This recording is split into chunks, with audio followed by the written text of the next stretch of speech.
Welcome to रूबरू with Shruti episode number 2। आज हम आपको लेकर आए हैं उपासना स्पेशल स्कूल, जहां पर हम देखेंगे कि how we work on the special kids. जैसे कि आप सब देख सकते हैं यहाँ पर, we are just channelizing their energy to make them काम, because when they are calm they will be able to sit properly in their classes and able to complete their task easily. So here we welcome Mrs. Shilpa Arora, who is the proprietor at Upasana Special School. Hi ma'am. Hello, how are you, ma'am? I'm great ma'am. Thank you so much for coming to my school and blessing the children. You're welcome ma'am, my pleasure. And my question is to you is, when you have given the foundation to Upasana. Ma'am, we started the school in the year 2015 Okay. and we started it with 6 children and today we have 95 children in our school. That's wonderful ma'am. And all these children are with special needs. Okay. We are catering to all disabilities except for the visually impaired. We have children with all disabilities in our school. Okay. So can you please take us and give Definitely, us a please, visit to please. your school? It will be my pleasure to take you. Hanji. This is our activity area where children with hyperactivity and autism are made to play games and do activities here, and they really enjoy it. Without realizing that therapies are going on here, they are improving on this. This is mainly to decrease their hyperactivity, like the trampoline. It's difficult for us to make the child sit down in one place. So they're enjoying, as you can see. And then there is the sensory issues of the children. So by making them do crawling, we make them go through this caterpillar tunnel, and they really enjoy themselves. The balls are at the back. They really enjoy. Thank you ma'am, thank you so much. Sir cannot hear and he cannot speak. He's very good in painting and drawing. So he teaches the children painting and drawing. हमारे school में जितनी charts है, annual functions के लिए हमें जो props चाहिए होते हैं, बच्चे कहीं भी जाते हैं, सारा काम जेडी करता है. He is very good. He is very good JD. Vasu is the official photographer of our school. He takes all the photographs, all the videos that we require in our school are made by Vasu.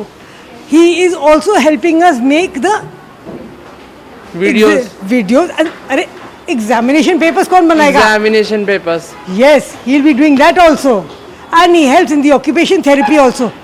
बच्चों को classes में छोड़ना है, classes से लेके आना है, vans में बच्चे टाइम से जा रहे हैं, वैन्स के एसीज चल रहे हैं, नहीं चल रहे, सारी खबर मेरे को देता है. कई बार ड्राइवर्स बोल देते हैं मैम एसी चला दिया है, पर वासु सबको खींच के रखता है.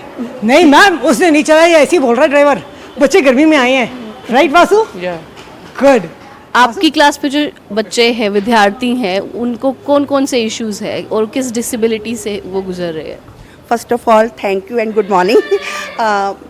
I want to say there are lot of students in my class like ADHD, autism and Down syndrome, slow learner, physical challenge.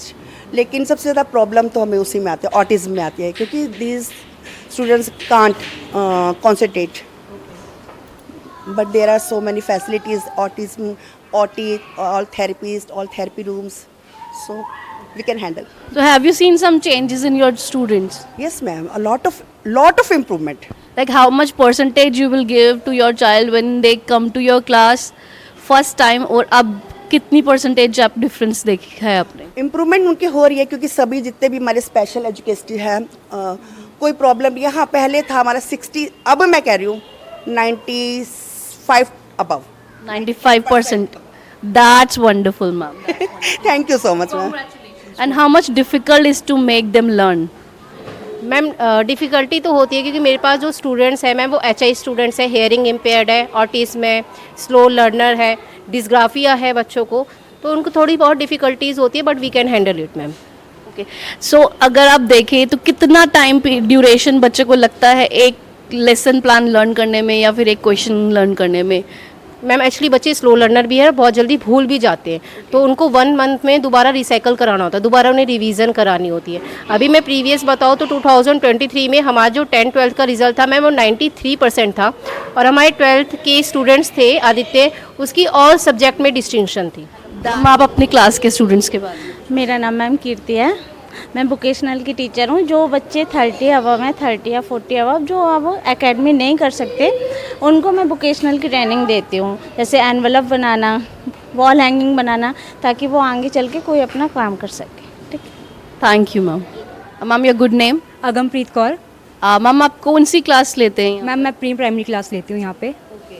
And आपके पास जो बच्चे हैं what all disabilities they have? Ma'am I have autism, Down syndrome as well सोनरा। Yes ma'am. So is it difficult for you to handle these kids? Ma'am difficulty तो उस time पे आती है, वो कंसंट्रेट नहीं कर पाते। उनको हमें थेरेपिस्ट के साथ मिल के एक लेसन प्लान बनाना पड़ता है। उनको हम उस तरीके से टास्क देते हैं कि वो थोड़े थोड़े करके कर लें। एनालाइज करके उनकी तरीके से हम काम करवाते हैं। And how you get to know कि बच्चे को कितना आया है कितना नहीं आया? How you rank the kids? हम बार बार रिपीट करवाते हैं उनको, फिर उनका पूछते हैं कि वो कर रहा है नहीं कर पा रहा। हम बार बार रिपीट, अगर 1 2 3 वो बोल रहा है तो हम फिर 4 से आगे स्टार्ट करेंगे। वो 1 2 3 भी नहीं कर रहा तो उसको बार करवाएंगे। सो रिपीटेशन इज देयर? ओके, मैं ये जानना चाहूँगी कि अगर हमारा आजकल के नॉर्मल बच्चों में भी पाया गया है कि उनकी स्पीच डिले होते हैं। बच्चों में क्या होता है, 2 तरह की प्रॉब्लम होती है। एक तो तुतलाने वाली जिसको करते हैं आर्टिकुलेशन प्रॉब्लम, और दूसरी होती है कि हकलाना जिसको स्टैमरिंग बोलते हैं। तो ये नॉर्मल बच्चों में आजकल बहुत हो रहा है। उसका बहुत सारे कारण है। जैसे कि देखिए, अगर स्टैमर कर रहा है बच्चा, हकला रहा है, तो उसके पीछे सबसे बड़ा कारण है कि लैक ऑफ कॉन्फिडेंस। उन बच्चों को आप देखेंगे कि वो ना आपको आई कॉन्टेक्ट करके बात नहीं करेगा, प्लस जब कुछ बोलना होता है ना तो वो नहीं इधर उधर देखेगा। उसके माइंड में वो टाइमली, मतलब टाइम टू टाइम क्या बोलना है वो बनता नहीं उस टाइम, वर्ड सेंटेंसेस फ्रेजेस जो बोलना चाहता है, उसके कारण भी हकलाता है। तो जैसे जैसे उसको स्पीच थेरेपी चलती है, फिर धीरे धीरे उसका कॉन्फिडेंस लेवल बढ़ता है।